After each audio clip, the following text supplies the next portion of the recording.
Hello and welcome to Farmers Journal TV. In Brussels this week, the usual issues are top of the agenda, namely the Mercosur trade negotiations and the offer of a 70,000 tonne beef contract. And as well as that, we have the ongoing discussions around the UK leaving the EU, known as the Brexit negotiations. To discuss these and other issues that are impacting on Irish farms at the moment, I'm joined by Mairead McGuinness, MEP, Vice President of the European Parliament in the Parliament in Brussels today. Mairead, you're very welcome to Farmers Journal TV. Delighted to be with you. Theresa May made a visit to Brussels on Monday night in an effort to give the talks a boost ahead of this weekend's council. Can you say, is there any progress likely to be made there in terms of moving the talks on to the next level? I think if the intention was to give it a big push on Monday night, I don't think that's actually worked. And it couldn't work because Europe has been very fixed in terms of both the timelines and the issues and the phasing. And I suppose what's been quite interesting is the United Kingdom think that while they agreed to all of that they can now change it. So they would like to see talks on a new trading partnership begin immediately and a look at the transition period.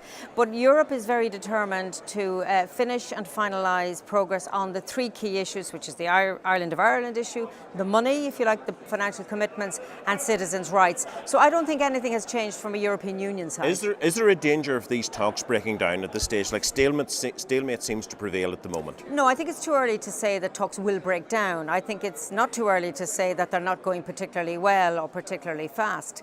And I do think that the Council will probably say, look, not sufficient progress has been made, but we would hope that maybe in the next month that sufficient progress will be made. Ireland is particularly exposed, particularly from an agricultural perspective, whenever the UK leaves the European Union. Do you feel that as a country we are sufficiently prepared for the outcome of a bad Brexit, of a hard Brexit as referred to? Well, I think we certainly are aware of it and we've talked about it and we're trying to plan for it. I think it's very difficult for any country as exposed as we are to prepare an absolute plan that will get us through this.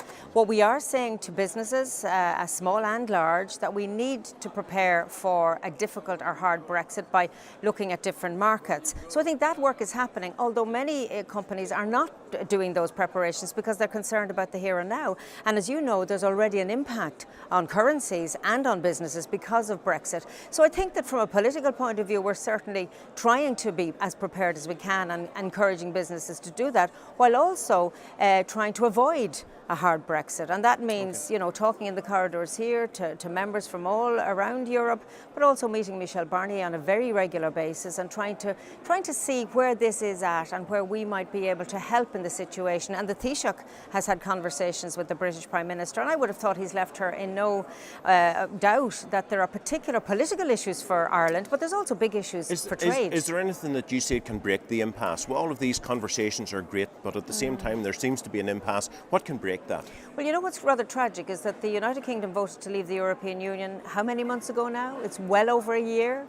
And that clearly they had not prepared for this inevitability or eventuality, and that the tragedy from my side is that the conversations are still taking place in the United Kingdom about what they want and within the Conservative Party about what they want. So I think until the UK clarifies its own mind about what they want from these talks, we have to then work to the agenda that Europe has set and has been agreed to by the United Kingdom, and hope that we'll make progress on the three core issues. Moving on, and I suppose the other issue that's of great concern to Irish farmers at the minute is what is likely to happen in the context of a Mercosur trade deal. There are reports that this is the ambition of the DG Trade, is that they'll have this concluded this year.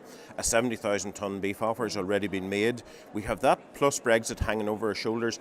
Surely is there anything can be done there? Is there anything that MEPs can do in the context of that Mercosur discussion to shape it a little bit more in favour of farmers? Huge amount that we can do and are doing. I mean, there is no doubt that a Mercosur deal, which includes beef, is bad for beef farmers in Ireland and particularly in France. So we're working very well with our French colleagues, and we've just sent another letter to the President of the Commission, Jean-Claude Juncker, to say, look, this is a bad deal for agriculture in Europe and we do not agree with it and we want it to be stopped. But I think it's also interesting that the President of France, Macron, has stepped in as well, and he's said this is a bad deal and has concerns about it.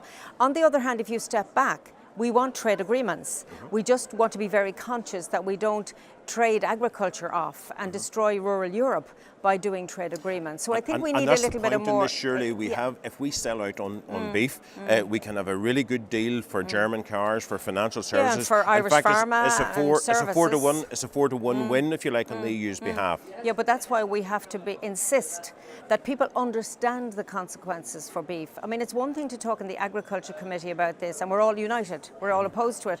We have to talk to the trade guys in here, sometimes in our own political group, so that they understand that this would be very damaging, particularly where we have a policy called the Common Agriculture Policy, and we're trying to keep parts of rural Europe alive and keep a beef industry going. So my worry is that, first of all, the offer is made, it's on the table. It's not a tentative offer, it's on the table. And that Europe, if it's minded to go further, would be a real disaster for us. I think, though, the political winds are changing against a Mercosur deal, but the other issue we have to look at is, do we do nothing because of Brexit, or do we do something? So I think we're challenged here politically to make sure that the agriculture issues are understood. Final point is, and if we fast forward several months and a deal is agreed at Commission level, ultimately Parliament has to ratify it, is that correct? Well, I mean, I think to suggest that's going to be fast forwarded just a few months to finish a deal with Mercosur is just not practical, and it's not going to happen, because within Mercosur they also have differences and they have disagreements. Well, what they were trying before the end of the year? What's attempted is a political agreement. A political agreement is very different than a deal with detail. Okay. So I don't think you're talking about a few months, but you're right in saying that all of these deals have to come back to this Parliament, but also to national parliaments. So I think we're a long way off an agreement. And even if there was a political agreement and a deal struck within a few years with the detail, you're talking about a period of implementation. So I think we have to be very hard and stress what our concerns are, and we're doing that, and we're working with like-minded people. But we're also minded that we have to slow down this rush, indecent haste. And remember that there is no win in this for beef farming, because what Brazil wants is access to our beef market. What we have to ensure is that they don't get what they want. And clearly there's a big division there, and try to ensure that the trade guys in this House and in the Commission get on board with the rural issues and understand why we're so opposed to it. So we're working hard on it. Mairead McGuinness, MEP, Vice President of the Parliament, thank you very much for your time. That's our weekly report from Brussels this week, and no doubt the issue of Mercosur is something that we will be keeping our eye on in coming editions. Thank you.